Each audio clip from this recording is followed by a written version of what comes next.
Good afternoon, class, and welcome back BTVTED 11 to the session 5 and lesson 5, our last topic. So now we proceed to our learning objectives for our new topic. So our learning objectives for today is, at the end of the lesson, the student should be able to value the importance of the global city as a future teacher. B. Identify the category of the global city by giving an example. And C. Compare the immigrant and emigrant by making a Venn diagram.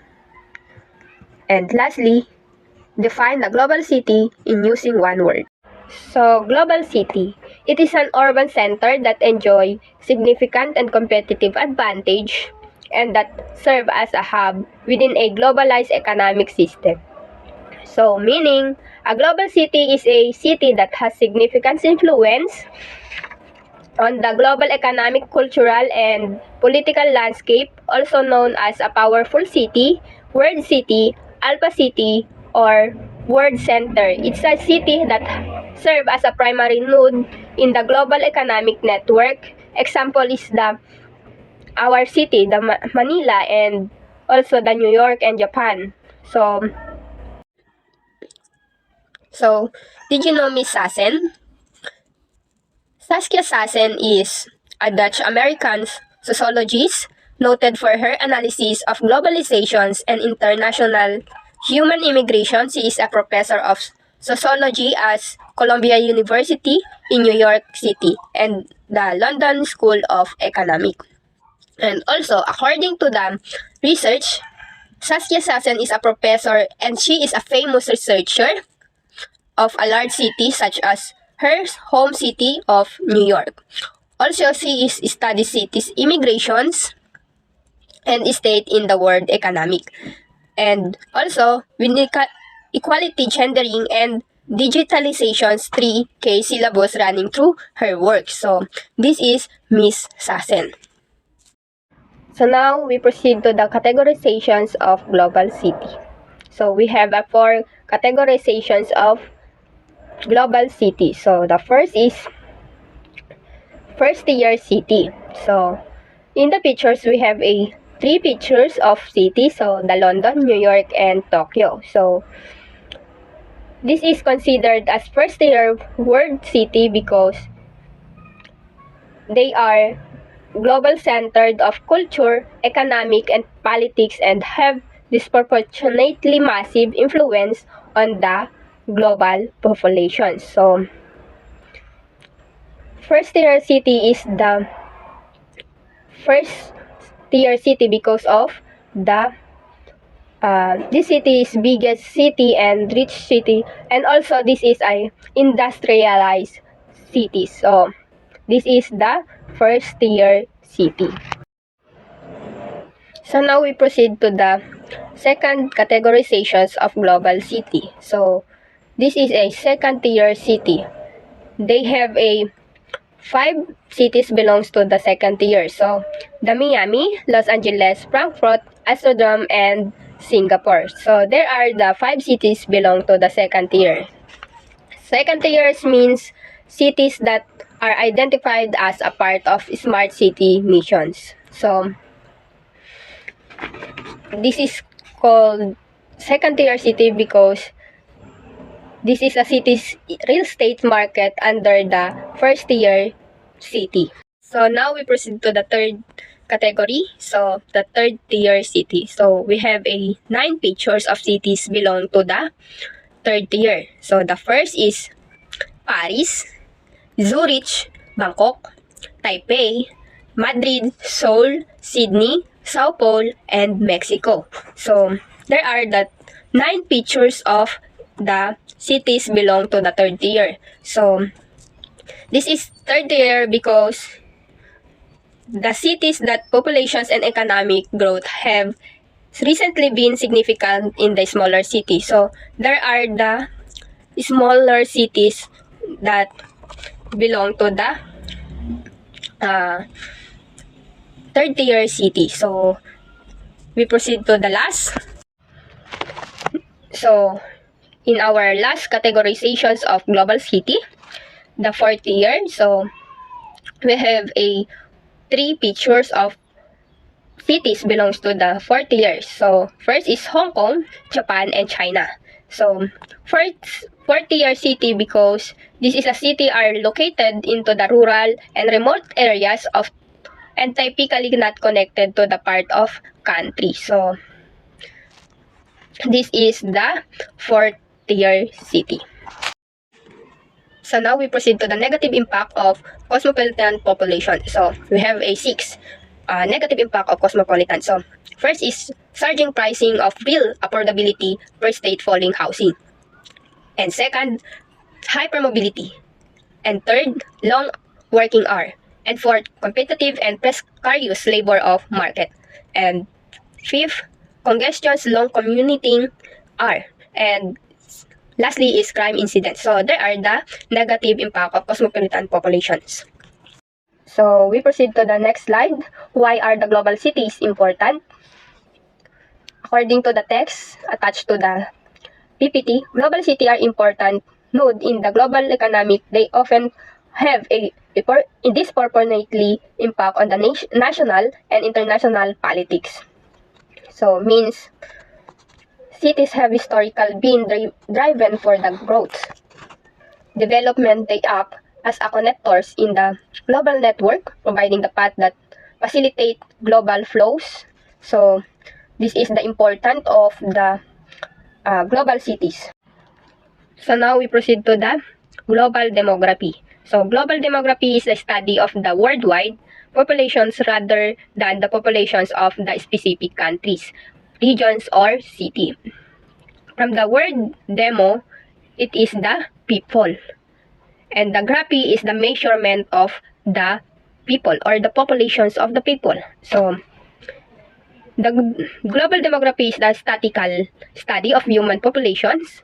Demography examines the sizes, structures, and movement of the populations over the space and the time. Why do couples have a children? Someone says because of love, success, or anything else. So yes, couple have a children because give meaning to their lives, love, and why is the human population increase? So some reasons is because of morality, poverty, and teenage pregnancy. So there are the reasons of why people increasing population. Birth rate is a number of individuals born in the populations in a given amount of time. So, meaning birth rate is a number of the babies born in every time in the country or on even to the world. So, this is the birth rate means. So, mortality rate. Mortality rate, death rate in a measurement of the number of death on the particular populations is scaled to the size of the populations per unit of time. The mortality rate is means the death numbers or measurement of the death people in every time in the particular areas. So this is the mortality rate. So, global immigrations and labor export. Immigrations. It is a way to move from one place to another in order to live and work. Movement of people from their home to another city, state, of country from a job, shelters, or some other reasons called immigration. So, meaning, immigrations is the way to move from the one place to another place. So meaning, immigrations is a first and foremost a normal human activities. Human beings have always moved from the another country, locality, place, and residency to settle in another. So this is the immigrations. Why do people leave their country? So we have some reasons. So the first reason why people leave their country is for educations. Why education is the reason to leave their country? Because of the advanced learning and technologies and also of the higher quality of educations of other countries. So this is the reasons why he leave their country for education. So the second reasons why people who leaves their country is because of poverty. Poverty is one reason why people who leave their country to get affordable job, because in their country have a lack of job and high standard of job. So the other peoples leave their country because of lack of job and because of the poverties and lack of needs to sustain their everyday needed. So the third reasons why people leave their country is because of income. So why? For example, in our country, we have a lack of income and also low rates of wages. So this is the reasons why people live in our country. So type of immigration. So we have a different type of immigrations. First is temporary.